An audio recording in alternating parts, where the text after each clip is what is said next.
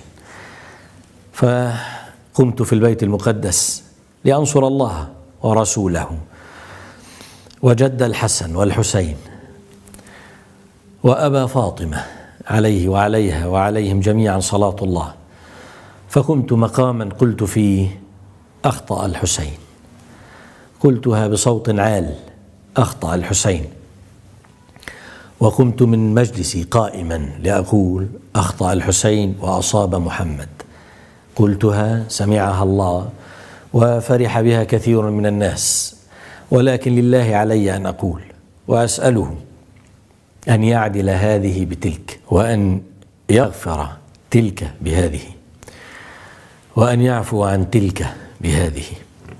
أما المقالة والعذر الواجب أنني أعتذر إلى الله وإلى خاتم النبيين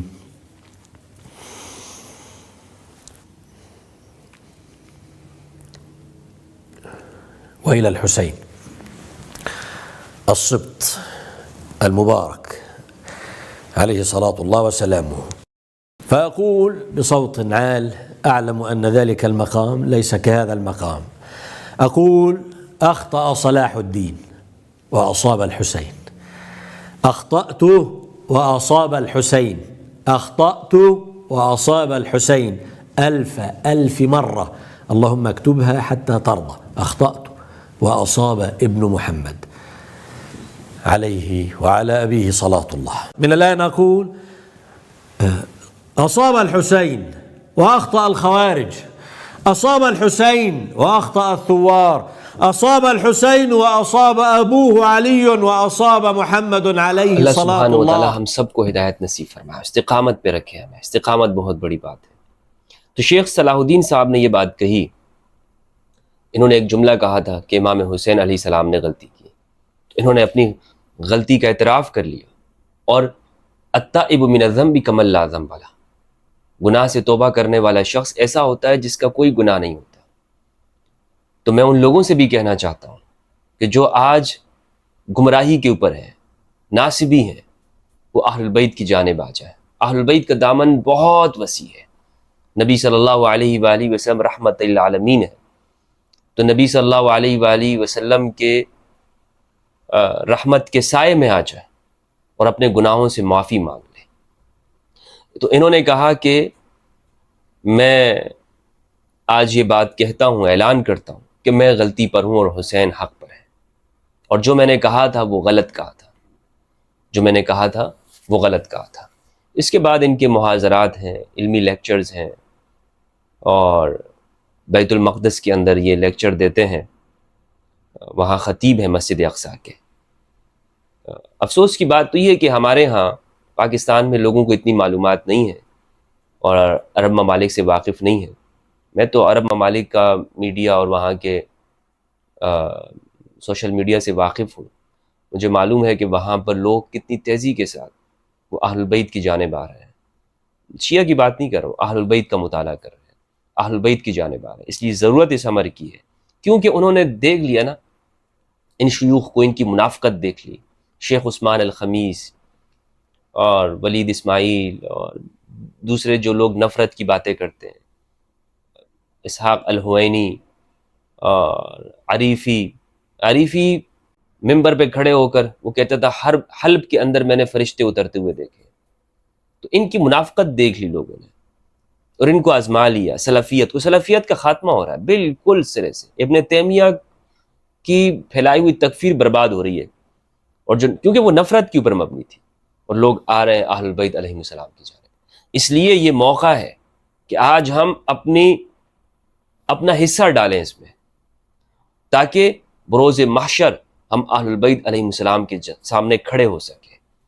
یا رسول اللہ، یا رسول اللہ، آپ نے جو صحابہ سے اقرار لیا تھا ہم بھی اس کا اقرار کرتے ہیں. یا رسول اللہ، ہم اہل البیت کو پہچانتے ہیں. یا رسول اللہ، ہم اپنی زندگی میں کوشش کریں گے کہ آپ کی اہل البیت کے پیچھے چلیں، قرآن مجید میں تدبر کریں. تو یہ ویڈیو آپ کے ساتھ شیئر کرنے کا مقصد یہ ہے کہ لوگ اہل البیت کی جانب آ رہے ہیں، لوگ اہل البیت کو سمجھ رہے ہیں. ہمیں بھی کوشش کرنا چاہیے کہ ہم اہل البیت کی جانب آئیں. اللہ سبحانہ و تعالی ہم سب کو فرقوں سے نکلنے کی اور حق سچ سمجھنے کی توفیق عطا فرمائے، قرآن مجید میں تدبر کرنے اور اہل البیت کی معرفت دے. والسلام علیکم ورحمۃ اللہ وبرکاتہ.